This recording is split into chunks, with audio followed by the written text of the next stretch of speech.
Assalamualaikum warahmatullahi wabarakatuh. Waalaikumsalam warahmatullahi wabarakatuh. Alhamdulillah, salatu wassalamu ala sayyidina wa maulana rasulillah wa ala alihi wa ashabihi wa mawala. Subhanaka la ilma lana illa ma'allamtana innaka antal alimul hakim. Subhanaka la fahma lana illa ma fahamtana innaka antal jawadul karim. Rabbana iftah bainana wa baina qaumina bil haqqi wa anta khairul fatihin. Amma ba'du. Alhamdulillah, kita bersyukur pada Allah Subhanahu wa taala yang telah memberikan rahmat sehingga pada siang menjelang sore hari ini kita bisa kembali hadir dalam majelis pengulangan kitab Ithafus Sa'il bi Jawabil Masail, yang mana ini adalah masuk dalam pertemuan yang kedua. Masih seputar pengantar dari kitab Ithafus Sa'il bi Jawabil Masail. Bismillahirrahmanirrahim. Ahmaduhu ala ma alhama wa 'allam wa ashkuruhu ala ma afdala wa an'am wa asta'inuhu ala al-qiyami bihaqqihil 'azim wa a'udzu binuri wajhihil karim min zawalin ni'am wa hujumin niqam. Lanjutannya yang kemarin, pertemuan yang lalu. Ahmaduhu, kata Imam Al-Haddad, saya memujinya, yakni memuji Allah Subhanahu wa ta'ala, ala ma alhama wa 'allam, memuji Allah atas apa yang telah Allah ilhamkan dan Allah ajarkan. Jadi beliau tidak menganggap bahwa kitab yang kita baca, karangan ini adalah buah pikir beliau. Kan tetapi dengan kerendahan hati beliau mengatakan, ahmaduhu ala ma alhama wa 'allam. Saya memuji Allah Subhanahu wa ta'ala atas pemberian ilham dan pengajaran, yakni pengajaran ilmu. Ini menunjukkan ketawaduan beliau yang menisbahkan ilmu itu kepada Allah, menisbahkan karangan beliau ini bukan karena kemampuan beliau, bukan karena kepintaran beliau, tapi disandarkan pada Allah Subhanahu wa ta'ala. Wa ashkuruhu ala ma afdala wa an'am. Dan saya bersyukur kepadanya, kepada Allah Subhanahu wa ta'ala, ala ma afdala wa an'am, atas segala yang Allah anugerahkan dan Allah berikan. Ya, anugerah Allah, pemberian Allah, nikmat-nikmat Allah, itu mencakup baik nikmat yang bersifat hissiyah, nikmat yang bersifat indrawi, seperti makanan, minuman, kemudian harta, anak, dan seterusnya, namanya nikmat hissi. Juga mensyukuri nikmat yang bersifat maknawi. Nikmat yang bersifat maknawi ini nikmat yang tidak nampak wujudnya. Kalau tadi seperti uang, seperti anak, seperti harta, ini kan ada wujud nyatanya yang bisa kita indra, yang bisa kita rasakan dengan panca indra. Itu namanya nikmat indrawi. Sedangkan nikmat maknawi yang juga tidak kalah ya besarnya anugerah Allah, itu adalah berupa keimanan, berupa kesehatan, berupa pengetahuan, berupa sifat-sifat mulia, tawadhu, qanaah, ikhlas, ridho, warok, dan seterusnya. Ini juga merupakan bagian dari rizki Allah Subhanahu wa ta'ala. Jadi jangan kita mengira bahwa rizki itu hanya berupa hal-hal yang tampak, ya, harta, kedudukan, kekuasaan, ya, bukan hanya itu, bahkan nikmat harta itu adalah kenikmatan yang paling rendah. Nikmat harta itu adalah nikmat yang paling bawah. Yang paling bawah. Kenapa dikatakan sebagai nikmat yang paling bawah? Karena Allah Subhanahu wa Ta'ala memberikannya itu kepada semua. Baik orang yang Allah cintai maupun orang yang Allah benci, semua Allah kasih. Ya, Allah memberikan rizki. Misalnya, Allah berikan rizki. Entah yang iman maupun yang kafir, semua dikasih oleh Allah. Allah tidak lantas kemudian, wah kamu ini muslim, kamu ini mukmin, maka kamu yang akan saya beri makan. Sedangkan yang kafir, engkau aku abaikan. Tidak begitu. Semua dikasih oleh Allah Subhanahu wa Ta'ala. Jadi untuk kenikmatan rizki, untuk kenikmatan harta, kenikmatan fisik, itu Allah berikan kepada semua. Ya, semuanya Allah kasih. Maka kenikmatan indrawi ini adalah kenikmatan yang paling rendah, kenikmatan yang paling bawah. Karena apa? Oleh Allah diberikan kepada semuanya. Baik diberikan kepada orang yang Allah ya cintai maupun orang yang Allah benci, semua Allah kasih. Kekayaan misalnya. Ya, yang mukmin ada yang Allah kasih kaya. Yang kafir juga bahkan banyak yang Allah beri kekayaan. Nah, sedangkan kalau kenikmatan itu spesial, tentu Allah hanya akan memberikannya kepada orang-orang yang Allah cintai. Ya. Sedangkan seperti sifat-sifat yang terpuji, seperti iman, seperti tawakal, seperti ridho, seperti ikhlas, yang juga itu masuk nikmat dari Allah, tapi nikmat yang berupa nikmat maknawi, itu tidak akan Allah berikan, melainkan hanya kepada hamba-hambanya yang Allah cintai. Oke? Orang oleh Allah diberikan hati sabar, hati ridho, hati qanaah. Itu adalah tanda dia dicintai oleh Allah. Ya.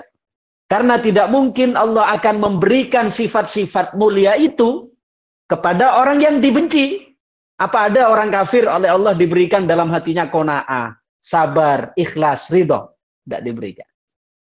Maka beruntunglah kalau kita oleh Allah Subhanahu wa Ta'ala lebih banyak diberikan nikmat yang bersifat maknawi, walaupun kita mungkin dari segi nikmat hissi atau indrawi, kita masih kalah bahkan dengan orang-orang kafir. Karena memang ini adalah dunia mereka. Kata Nabi SAW, ad-dunya sijnul mu'min wa jannatul kafir. Ya, ad-dunya sijnul mu'min. Dunia ini adalah penjara bagi orang mukmin. Namanya penjara, kita tentu terbatas.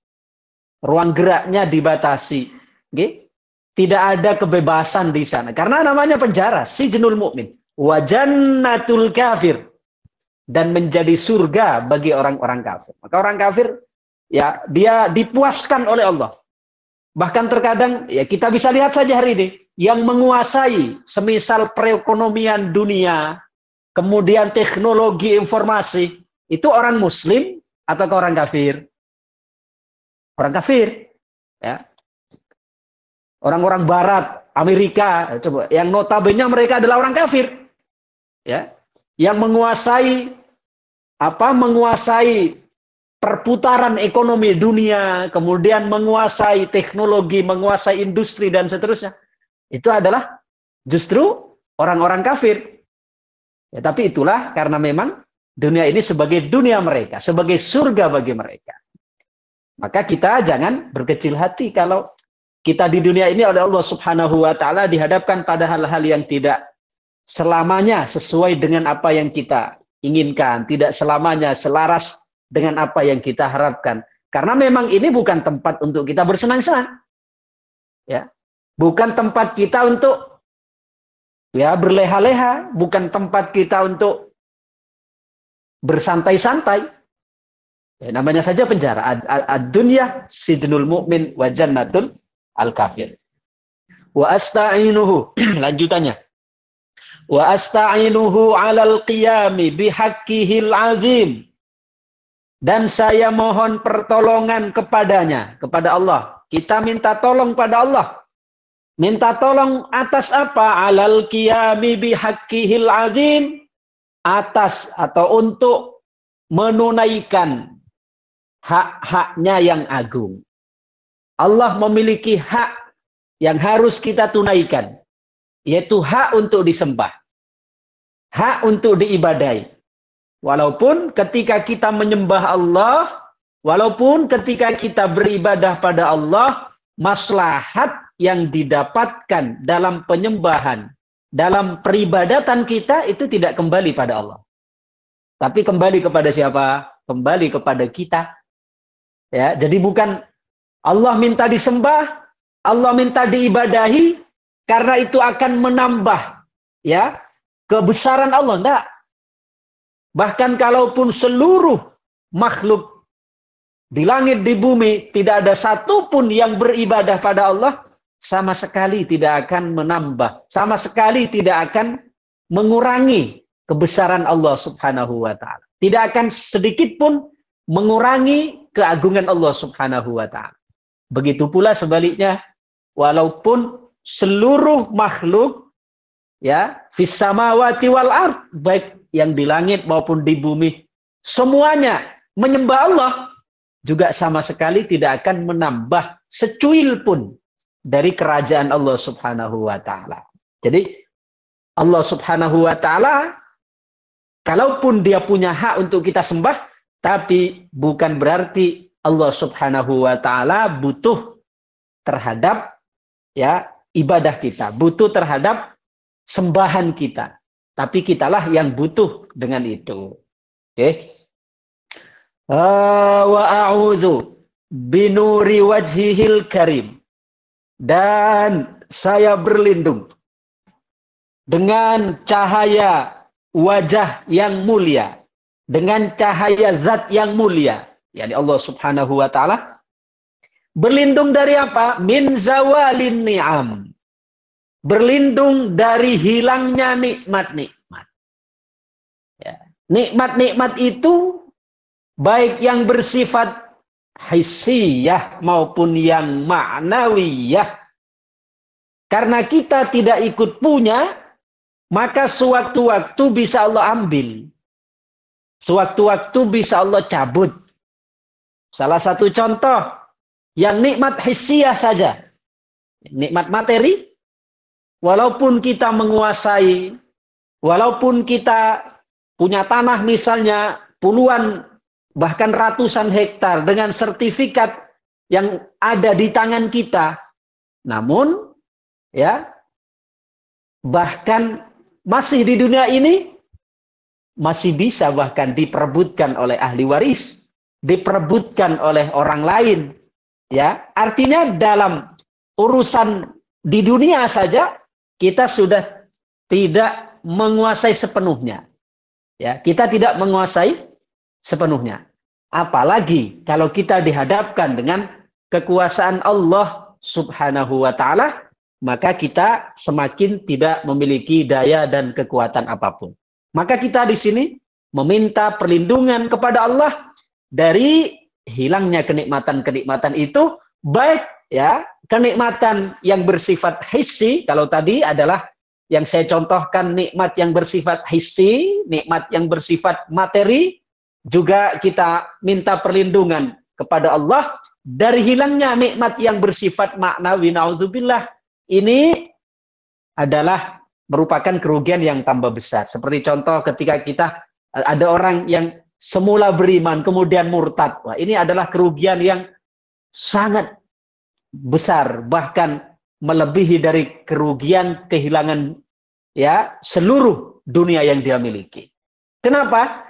Karena kalau orang kehilangan dunia, kehilangan misalnya kehilangan harta bendanya, emas misalnya, yang dia simpan puluhan bahkan ratusan gram kemudian hilang, ya, kemudian hilang, itu masih bisa dicari, ya. Sedangkan kalau iman yang merupakan salah satu dari bentuk nikmat ma'nawi yang hilang, maka itu tidak bisa dinilai dengan apapun. Kenapa?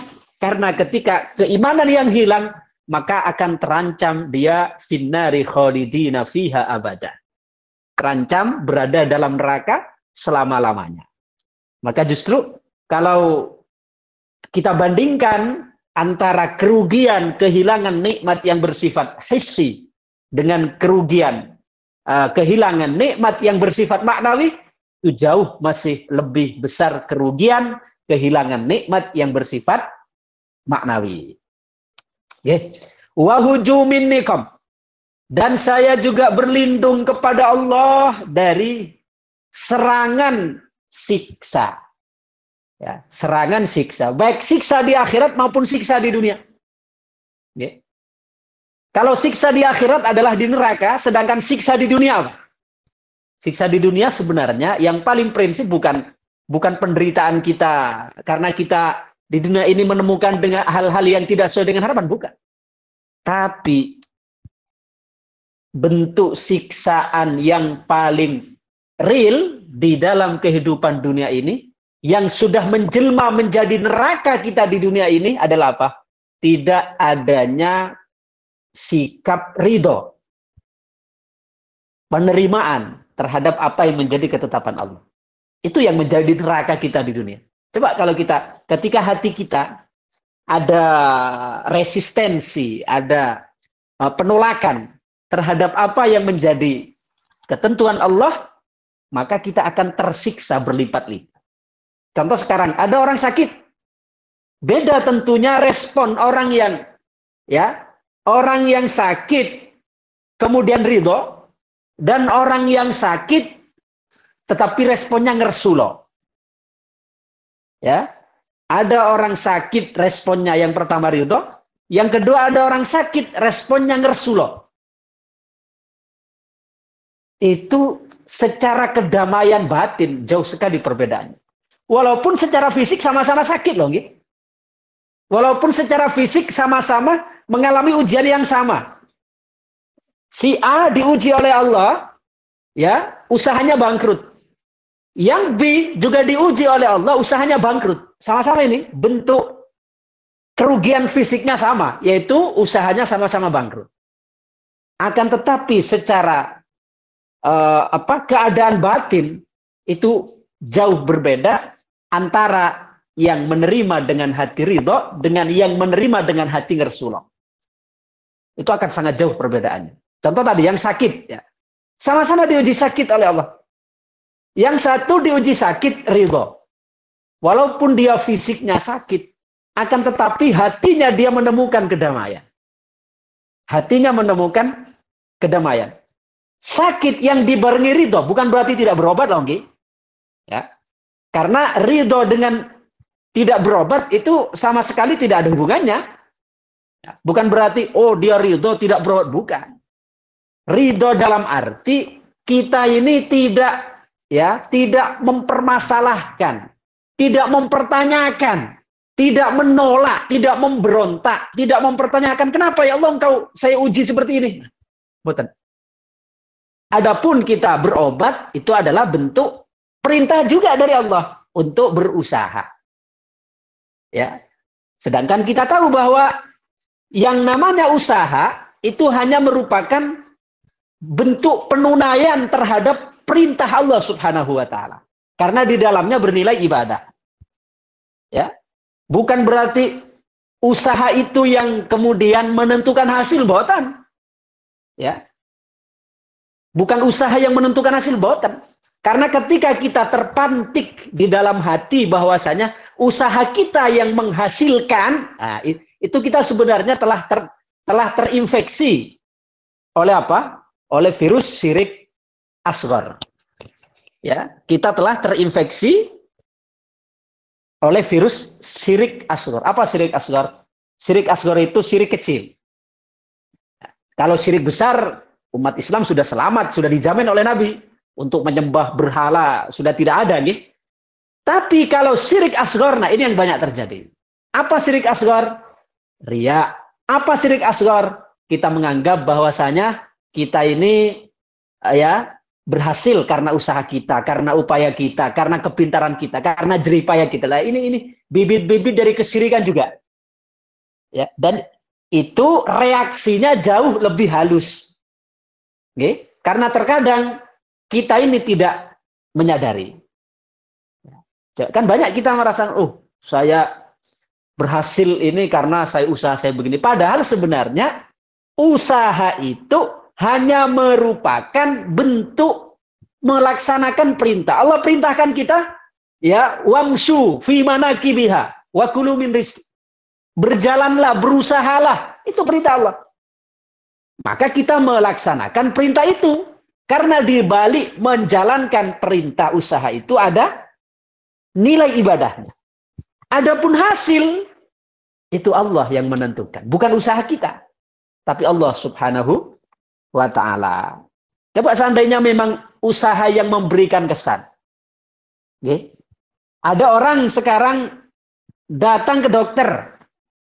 Okay. Kalau memang usaha yang menghasilkan, yang meniscayakan berhasil, kesembuhan ada di tangan dokter, harusnya semua orang yang datang ke dokter pasti sembuh.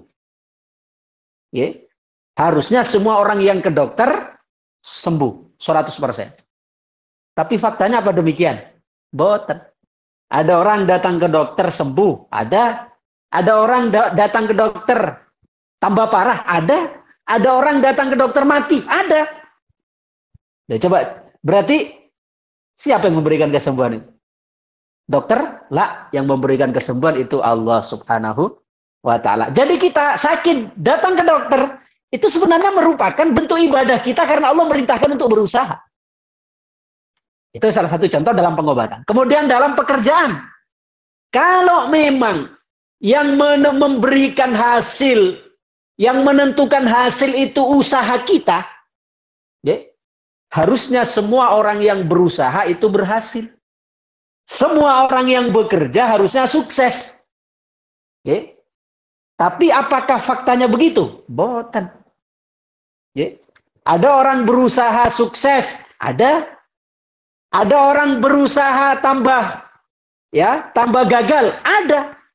Ada orang yang berusaha bahkan tambah bangkrut, juga ada. Nah, itu menunjukkan bahwasanya yang memberikan pengaruh, yang menentukan itu Allah. Bukan karena usaha kita, bukan karena karir kita, bukan karena pekerjaan kita, bukan karena kepintaran kita. Allah. Okay. Allah subhanahu wa ta'ala. Maka dengan begitu kita akan memiliki keteguhan keimanan ya yang kuat, sehingga kalaupun dalam kehidupan di dunia ini dipenuhi dengan cobaan-cobaan, ya, karena hidup di dunia ini tidak akan pernah luput, siapapun tidak akan pernah luput dari ujian. Siapapun itu sudah Allah nas, ya. Siapapun, entah orang soleh, entah nabi, entah rasul, entah wali, bahkan semakin tinggi derajatnya, semakin berat ujian yang Allah berikan. Semua tidak ada yang luput. Walaupun secara zahir sama ujiannya, sama-sama sakit, sama-sama gagal, sama-sama. Tapi kondisi batinnya, ya, keadaan hatinya itu yang membedakan.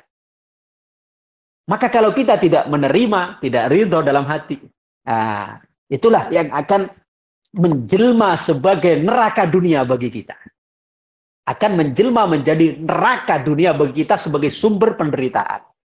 Jadi sebenarnya penderitaan itu merupakan cara hati dalam respon apa yang terjadi di luar. Kalau peristiwa atau ujian yang ada di luar, responnya itu di dalam direspon dengan benar, dengan ridho, dengan sabar dan seterusnya, diibaratkan seperti sampah yang mampu didaur ulang. Ujian itu yang datang menerpa seorang hamba itu diibaratkan sampah-sampah yang datang menyerang, yang datang menumpuki kita, ya, yang datang menutupi kita. Tapi jika kita orang yang kreatif, jika kita orang yang inovatif, ya, tumpukan-tumpukan sampah yang datang kepada kita itu akan didaur ulang, sehingga menjadi hal yang lebih indah, menjadi hal yang bermanfaat, menjadi hal yang berguna. Itu jika jatuh ke tangan orang yang benar. Ujian juga begitu. Kalau jatuh ke tangan orang yang benar, maka ujian-ujian itu akan didaur ulang sehingga menjadi apa? Menjadi hal yang bermanfaat. Muncullah kemudian sifat-sifat mulia yang ditimbulkan dari respon terhadap ujian itu. Nah, jadi neraka di dunia ini sebenarnya kita yang menciptakan, ya. Bukan karena ujiannya, memang ujiannya sakit, bangkrut dan ini kan ujiannya. Tapi yang kemudian menjadikan kita menderita bukan karena ujiannya itu, tapi karena responnya. Ya, bagaimana kita merespon dari ujian-ujian tersebut. Okay. Wa usolli wa usallimu ala nabiyyihil akram. Dan saya sampaikan sholawat salam. Saya ucapkan sholawat dan salam teruntuk Nabi Allah terhadap nabinya. Sholawat dan salam saya peruntukkan atas nabinya, yakni Nabi Allah. Al-Akram yang paling mulia. Nabi Muhammad SAW adalah Nabi yang termulia, ya, dari sekian Nabi-Nabi yang ada. Karena beliau adalah Sayyidul Anbiya wal Mursalin. Wa Rasulihil Afkham. Dan utusannya dan Rasulnya yang agung. Jadi Nabi di sini disifati dengan Nabiul Akram dan Rasulul Afkham. Nabi yang paling mulia, Rasul yang paling agung. Ya. Maka makhluk yang paling mulia adalah manusia. Manusia yang paling mulia adalah yang bertakwa memang secara umum. Tapi dari yang paling bertakwa itu yang paling mulia siapa? Nabi. Nabi yang paling mulia siapa? Ya, Kanjeng Nabi Muhammad. Bahkan kalau diurut dalam penyaringan, ya, nabi-nabi itu, maka nabi yang jumlahnya 124.000 itu difilter, disaring, diseleksi, tinggal berapa? 313, yaitu Rasul. Ya. Kemudian 313 diseleksi, maka tinggal 25. Ya, tinggal 25. 25 Nabi dan Rasul yang wajib diimani. Kemudian 25 diseleksi lagi, maka tinggal 5. Yaitu yang disebut dengan apa? Ulul azmi. Ini kajian kita dulu di kitab apa dulu sebelum kita ngaji ini? Kharidatul Bahiyah. 5 ulul azmi itu Muhammadun Ibrahimu Musa kalimuh wa Isa wa Nuhun. Ulul azmi fa'alami. Muhammadun Ibrahim Musa kalimuhu wa Isa wa Nuhun hum ulul azmi fa'alami. 5. Dari 25 tinggal 5. 5 ini diseleksi lagi, tinggal 2. Nabiullah Ibrahim dan Nabiullah Muhammad SAW. Makanya di dalam tahiyat akhir yang disebutkan kan 2 itu. Allahumma sholli ala sayyidina Muhammad wa ala ali sayyidina Muhammad, kama shallaita ala sayyidina Ibrahim wa ala ali sayyidina Ibrahim. Terus, ya, yang disebutkan hanya 2 nabi itu. Maka di dalam tahiyat akhir yang masuk dalam rukun dalam sholat, yaitu dalam sholawat Ibrahim, yaitu ya, Allahumma sholli ala sayyidina Muhammad wa ala ali sayyidina Muhammad kama shallaita ala sayyidina Ibrahim wa ala ali sayyidina Ibrahim wa barik ala sayyidina Muhammad wa ala ali sayyidina Muhammad, dan seterusnya, ya. Itu hanya 2 yang disebutkan, Kanjeng Nabi Muhammad dan Kanjeng Nabi Ibrahim, dan itu tidak boleh diganti. Jadi jangan coba-coba kita kemudian berkreasi, ya.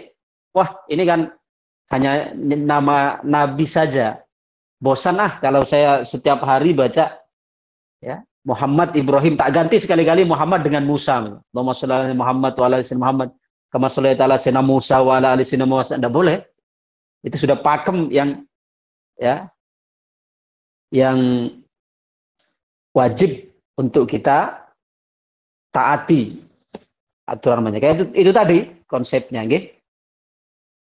Ulul azmi yang 5 diseleksi tinggal 2, Kanjeng Nabi Muhammad dan Kanjeng Nabi Ibrahim. Nah, 2 ini kemudian diseleksi lagi, maka tinggal 1 Kanjeng Nabi Muhammad sallallahu alaihi wasallam. Maka di sini disebutkan Allahu wa usalli wa usallimu ala nabiyihil akram wa rasul ala nabiyihil akram wa rasulihil afkham.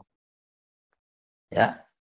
Salawat dan salam semoga selalu terlimpah atas nabi yang paling mulia dan rasul yang paling agung. Wa habibihil azam, dan kekasihnya yang paling agung, yang yakni Sayyidina wa Maulana Muhammad, dialah junjungan kita, panutan kita, Kanjeng Nabi Muhammad wa ala alihi wa sahbihi ma'adinil fadli wal karim. Dialah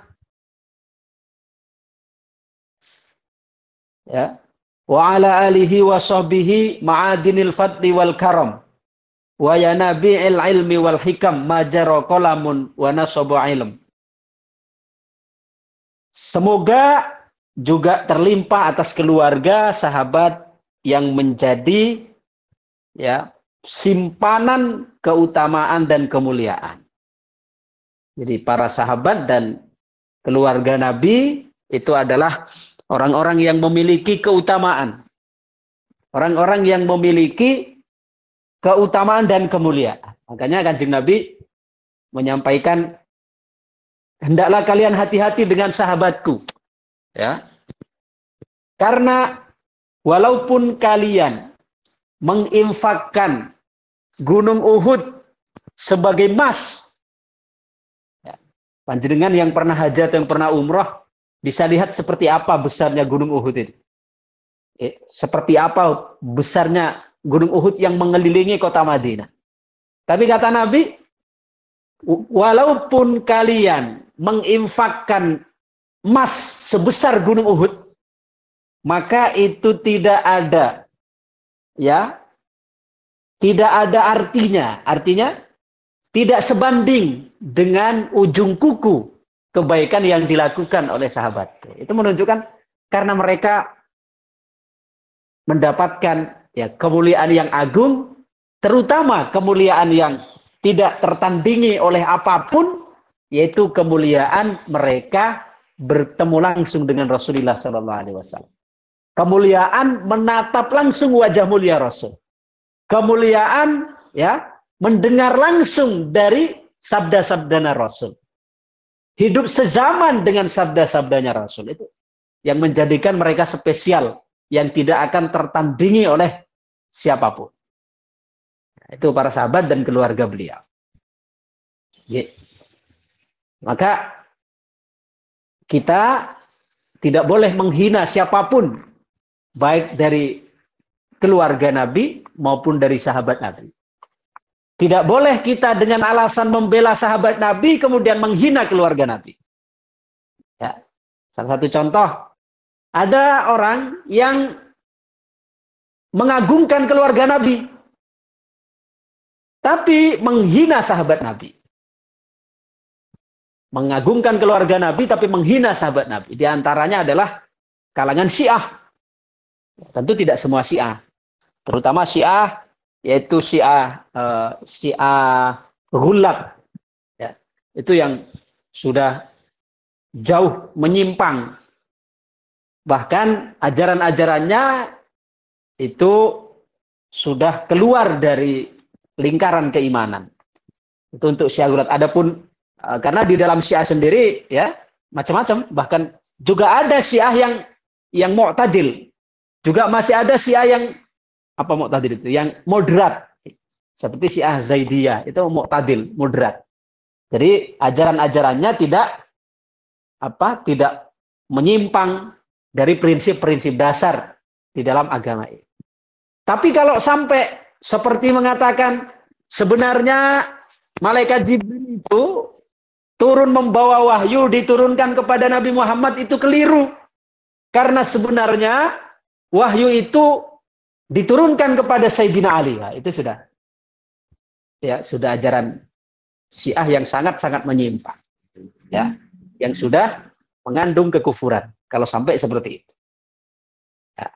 Sehingga di antara dari golongan Syiah, itu Syiah yang menyimpang ini, mereka mengatakan apa? Mereka memuji-muji keluarga Nabi, tapi di sisi lain mereka mengkafirkan Sayyidina Abu Bakar, menghina Sayyidina Umar dan seterusnya. Itu juga merupakan apa? Merupakan tindakan yang dilarang. Atau sebaliknya, memuji sahabat tapi menyerang keluarga Nabi. Itu juga tidak boleh. Dua-duanya adalah orang mulia yang harus kita muliakan. Wa usolli wa ya nabi'il ilmi wal hikam. Dan mereka, para keluarga, para sahabat, itu menjadi sumber ilmu dan kebijaksanaan.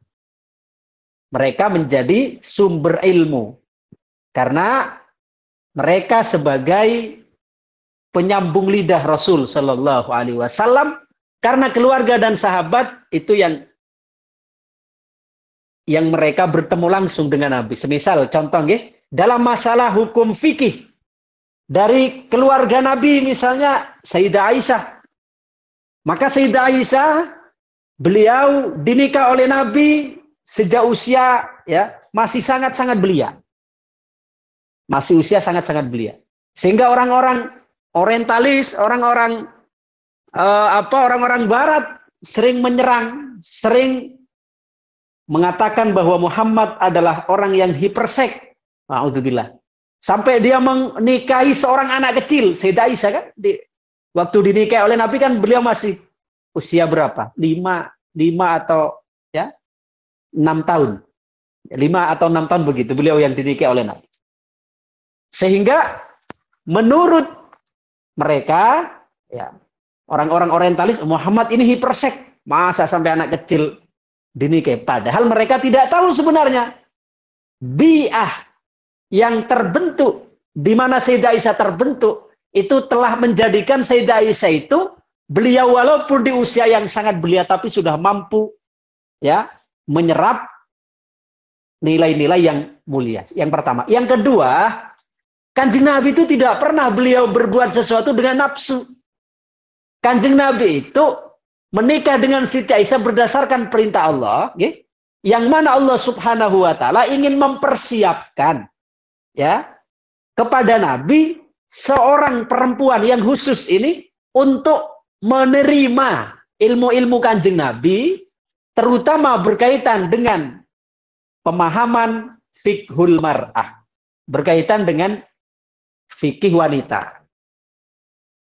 Dan kita tahu berkaitan dengan fikih wanita ini, para sahabat, terutama sahabat sahabiyat, sahabat-sahabat yang perempuan, ini kan sangat malu jika harus bertanya dengan Nabi. Maka dengan Allah Subhanahu wa taala menikahkan Kanjeng Nabi dengan Siti Aisyah, maka di situ bisa lebih terbuka. Bisa lebih terbuka. Sehingga Kanjeng Nabi, Siti Aisyah ketika ada hal yang tidak dipahami, langsung bertanya kepada Kanjeng Nabi, dan Nabi yang menjelaskan, Siti Aisyah nanti yang menyampaikan kembali kepada para wanita. Ini di antara hikmahnya. Bahkan Siti Aisyah, beliau dalam periwayatan hadis masuk dalam kalangan atas. Beliau nomor 2 kalau tidak, setelah Abu Hurairah. Hafalannya. Bahkan riwayat-riwayat yang dihimpun atau yang disampaikan oleh Sayyidah Aisyah dari Rasulullah Shallallahu Alaihi Wasallam. Jadi mereka adalah para sahabat dan keluarga nabiul ilmi wal hikam. Mereka menjadi sumber pengetahuan, mereka menjadi sumbernya ilmu dan kebijaksanaan. Ibnu Abbas, Sayyidina Ali, itu mereka semua adalah merupakan sumber-sumbernya ilmu. Ibnu Abbas yang diberi gelar Habrul Ummah. Habrul Ummah, tinta dari umat ini. Jadi panggilan Habrul Ummah, tinta dari umat ini sebenarnya merupakan panggilan, julukan yang menunjukkan terhadap kealiman beliau. Karena dulu tinta itu disimbolkan sebagai kealiman. Maka Sayyidina Ibnu Abbas, beliau mendapatkan gelar Habrul Ummah, atau bahkan beliau dijuluki langsung oleh Nabi dengan turjumanul Quran. Ya, turjumanul Quran. Apa itu turjumanul Quran? Sang juru bicara Al-Quran. Saking alimnya. Sayyidina Ali juga begitu. Ya. Sayyidina Ali mendapatkan gelar Babul Ilm. Ana Madinatul Ilmi wa Aliyun babuha. Kata Nabi. Aku adalah kota gudangnya ilmu, sedangkan Ali adalah pintunya. Jadi sebagaimana ya, kota tidak akan bisa dimasuki kecuali melalui pintunya, begitu juga ilmu, ya. Itu kota ilmu yaitu Rasul sallallahu alaihi wasallam bisa dimasuki melalui pintunya yaitu Sayyidina Ali radhiyallahu anhu wa arda. Cuma memang ketika ke bawah itu orang-orang, ya masyarakat kita maksudnya, mendapatkan atau mengambil, melihat sahabat itu sesuai dengan kepentingannya.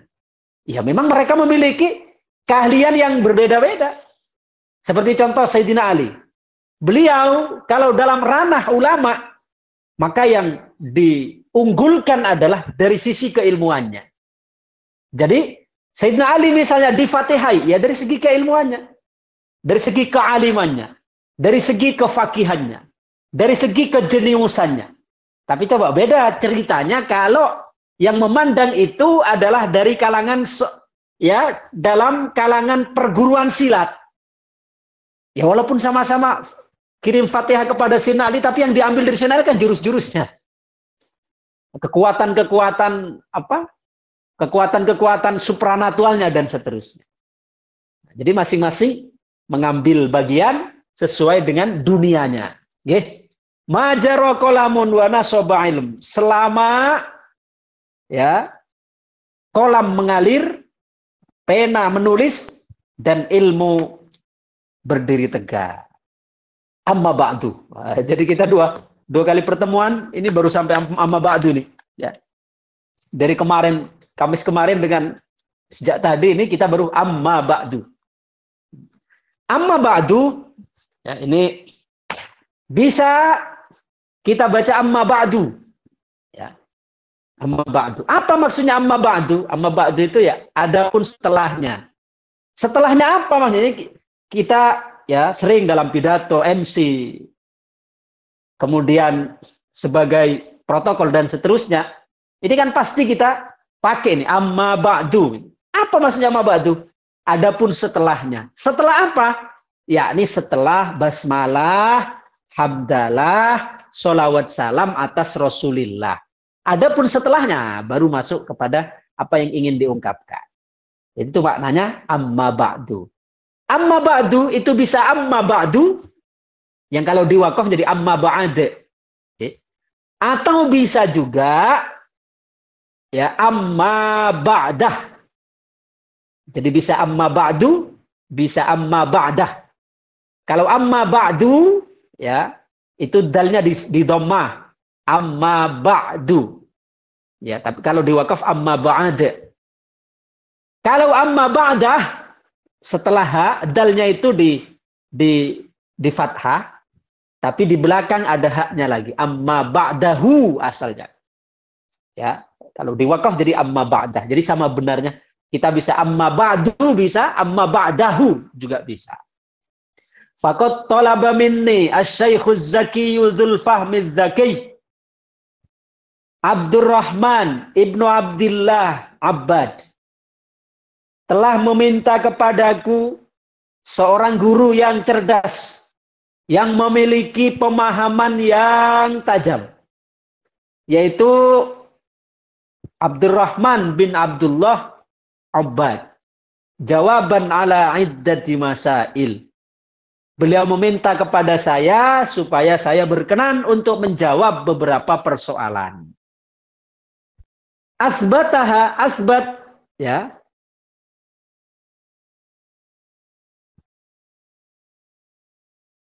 Usbituha fi warokoh. Lalu kemudian saya tuliskan di lembaran-lembaran kertas.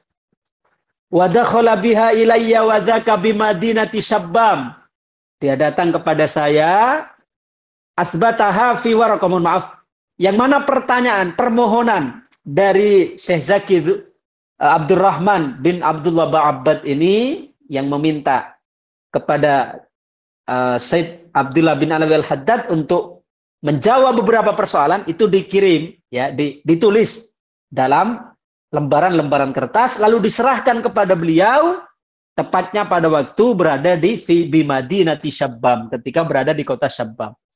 Ainda suduri min ziyarati Syekhil Kabir Al-Arif Billah Sa'id ibn Isa Al-Amudi. Tepatnya pada saat saya keluar, pada saat saya sedang melaksanakan ziarah kepada makam seorang alim besar, yaitu seorang arif billah, Syekh Sa'id bin Isa Al-Amudi. Syekh Sa'id bin Isa Al-Amudi ini seorang pakar usul fikih, ya.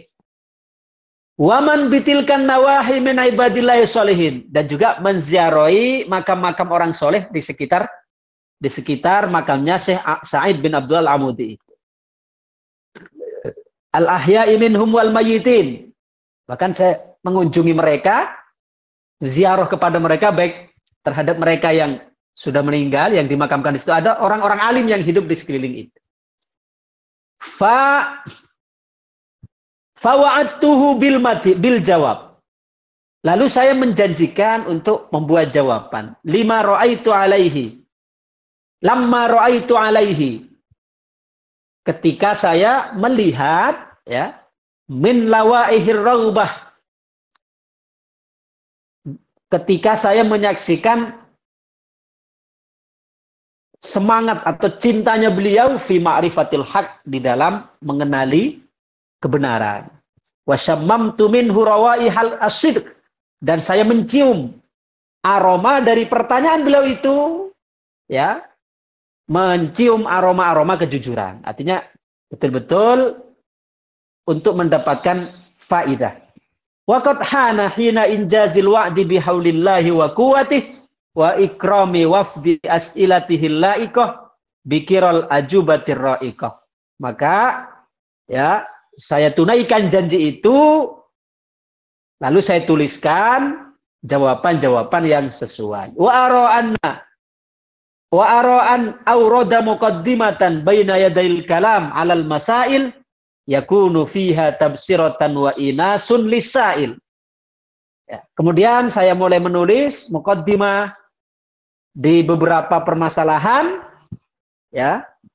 Kemudian setelah itu yakunu fiha tabsiratan wa inasun lisail, diharapkan bisa menjadi pembuka mata, ya, terhadap orang-orang yang bertanya. Walimayyan junahwahu minal alibba, dan orang-orang yang ingin, ya, memahami dari kalangan orang-orang yang cerdas. Fa'akudu musta'inan billah, maka saya berkata seraya meminta pertolongan pada Allah. Jadi selalu beliau menyandarkan kepada Allah Subhanahu wa taala. Wa mutawakkilan 'ala Allah, dan bertawakal pada Allah. Wa mufawwidhan ila Allah, dan seraya berserah diri padanya. Wasailan minhu subhanah, dan memohon pertolongan, bantuan kepada Allah. Ayyahdiani lima huwal haqqu indah, agar Allah senantiasa memberi petunjuk, ya, kepada kebenaran. Innahu yahdi may yasha'u ila siratim mustaqim, karena sesungguhnya Dia adalah zat yang memberi petunjuk pada orang-orang yang dikehendaki kepada jalan yang lurus. Apa jalan yang lurus itu? Siratil ladzi lahu ma fis samawati wa ma fil ard, ala ilallahi tasirul umur. Ini mengutip ayat Quran, yaitu jalannya Allah yang menjadi jalan petunjuk di langit maupun di bumi, maka kepada Allah lah segala urusan itu dikembalikan. Ya, selesai pembahasan kita prolognya. Baru nanti insya Allah pertemuan yang akan datang kita masuk kepada muqaddimahnya. Demikian, mudah-mudahan menjadi tambahan ilmu yang barokah, membawa manfaat, maslahat fid dini wad dunya wal akhirah. Amin amin ya rabbal alamin. Al-Fatihah. A'udzu billahi minasyaitonir rajim. Bismillahirrahmanirrahim. Alhamdulillah العالمين الرحمن الرحيم مالك يوم الدين إياك نعبد وإياك نستعين اهدنا الصراط المستقيم صراط الذين أنعمت عليهم غير المغضوب عليهم ولا الضالين رب اغفر لي ولوالدي وللمؤمنين آمين يا رب العالمين.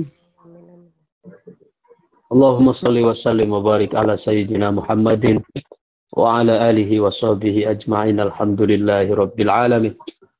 الحمد لله على تمام فضله وإحسانه والشكر له على ما من علينا من بحر جوده وكرمه. ربنا ظلمنا أنفسنا وإن لم تغفر لنا وترحمنا لنكونن من الخاسرين. اللهم اجعلنا وأولادنا من أهل العلم وأهل الخير ولا تجعلنا وإياهم من أهل الشر والخير. اللهم انفعنا بما علمتنا وعلمنا ما ينفعنا وزدنا علم. اللهم كحل أعيننا بالنظرة إلى الطلعة البهية لسيد العالمين وخير البرية وارزقنا رؤيته يقظة ومناما حالا ومآلا يا رب العالمين. ربنا آتنا في الدنيا حسنة وفي الآخرة حسنة وقنا عذاب النار. صلى الله على سيدنا محمد وعلى آله وصحبه وبارك وسلم. سبحان ربك رب العزة عما يصفون والسلام على المرسلين والحمد لله رب العالمين. السلام عليكم ورحمة الله وبركاته. الفاتحة.